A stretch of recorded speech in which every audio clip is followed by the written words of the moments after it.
For years, the multi-billion shillings potato farming industry has been controlled unlawfully by cartels who fleece farmers in rural areas for lack of a clear framework to guide production and marketing. Potato farmers are, however, set to earn more from their produce if the Senate enacts into law a new bill seeking to regulate the industry. The Potato Produce and Marketing Bill 2014, sponsored by Nyandarua Senator Eng Muriuki Karue, will eliminate the politics around the marketing of the crop. The bill addresses other very fundamental issues. I'm starting off with the standard weight because that is, I think, where it hurts most as far as the farmers are concerned. And me, I'm from the farmer side. But that is perhaps only one of the many issues, and not even the most critical in my view. The most important really is to realize that we, a country which is not having enough food, we are producing potatoes average of around 10 tons per hectare. The average, world average, is around 30 or so tons per hectare. And if you look at when we say 10 tons per hectare, it's roughly, because here we are used to acres and bags, it's roughly about 40 bags an acre in a better producing places like Nyandarua, Kinangop. The senator points out that although potatoes are largely consumed in Kisumu, Nairobi and Mombasa, markets in these areas are controlled by cartels that control prices by frustrating entry of new traders. To dismantle the cartels, the bill proposes creation of a 9-member National Potato Council whose main function will be to safeguard the interest of the stakeholder and the consumers. So I'm proposing that one of the major functions of this board, once it comes into play, is to look ways and means of how, as a country, the farmers can be helped to add value by storage, and I'm proposing the storage around the counties which produce potatoes. The council is expected to perform this by enhancing production and packaging, put measures in place to improve the quality of production in quality and quantity per unit area. The council will also ensure there are available high quality and affordable certified potato seeds.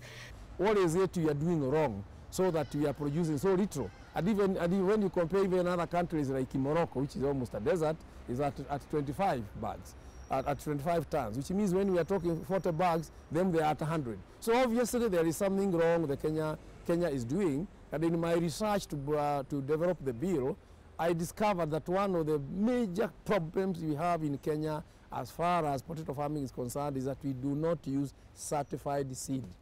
The Potato Produce and Marketing Bill 2014, which is headed for third reading, has received massive public support, with farmers proposing amendments to Section 23 to reduce the standard weight for a bag of potatoes to 50 kgs as opposed to the 110 kgs proposed in the bill. 2 months ago or 3 months ago in November, the government announced the 50 kilogram bag standard. But as everyone listening to me know, people with interest in the potatoes will know, as soon as the government announced, everybody ignored. Even the brokers, the ones who insist they want a big dusra, they say so because they have been told the people buying at the market, they asked for 200 kilos, so they have no choice. Traders who exceed the 50 kgs limit will be fined up to 200,000 shillings or serve a jail term of up to 6 months. Should the Senate pass the bill, farmers will be required to use high-quality certified seeds to control diseases and boost yields, as well as food security. At the moment, we may use, like in Kenya now, sometimes we say you are using, the potato you are growing is a Tana type, Shangi type, Disari type, and so on. But because you don't have certified potato seed, and therefore selection and research to see which one is doing where, they are so mixed up that we do not have standard type of potatoes at the moment in our country. You'll find that like earlier on in my county, you are growing the Tana type of potatoes. Before long, diseases come in, and because we recycle the potatoes we harvested last season, we get the small ones called seed. These are the ones we are calling seed. These are the ones we are planting. The 9-member council will also be tasked with encouraging the 12 major potato-producing counties to export surplus produce. In order to be able to export, you must have standard packaging, standard type of what you are selling, and standard grading. It shall, however, be an offence to import or export potatoes intended for propagation without clearance from the Kenya Plant Health Inspectorate Service. Marion Kanari reporting for the Bill Tracker.